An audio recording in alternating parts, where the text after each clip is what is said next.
We're using the Zelio soft2 program. We're just going to do a timer and counter exercise. So I'm just going to come along here and bring up an input. This is going to be the condition that allows our timer to run. So here are my timers along the bottom menu here. I'm selecting timer. I'm going to select timer 1. So I bring up the timer, connect through the rung, double click on the timer and set up the parameters for my timer. Now we've got a number of different functions here. It's quite nice. We've got different functions. We can have like a stable, we can have the timer giving us a sequence of pulses, etc. But it defaults to a standard time on timer. So I'm going to leave it at that for starters. Down here we can set up the time. I'll make it 10 seconds. Down here is the unit. I'm going to leave it at seconds. Here is the timing diagram. When the timer goes true, it is activated. It's active, if you like. At that moment that it's active, it starts timing. This is the time period for 10 seconds. At that time, when that time is elapsed, the timer will set to be done. Its output will come on. So any normally open contact will go closed, and any normally closed contact will go open. As long as there is power on the timer for this period here, until we take the power off the timer or make it go false, throughout this period that the timer is true, the time once the timer is elapsed, it stays in that position until the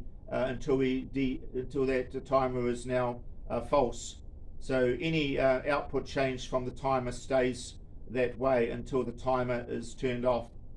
Just something to be aware of for time on timer. Bring that to 10 seconds and just go up here to OK. So I'm going to put a contact off this timer. So come back down to the timer. It's timer 1. So put a contact there. I'll make it a normally open contact, but it could be normally closed if I wished, but I'll leave it as normally open. And I'll just have it drive in an internal relay. So I'll use M1. What I might do is use a contact off M1 to actually control a real output Q1, just to sort of show the use of an internal relay. Okay, let's try this, simulate and run. Down here we've got a little watch window where we so the binoculars, we can just open this up and this allows us to watch the timer operating. So see our timer is now true and it's timing up to 10 seconds.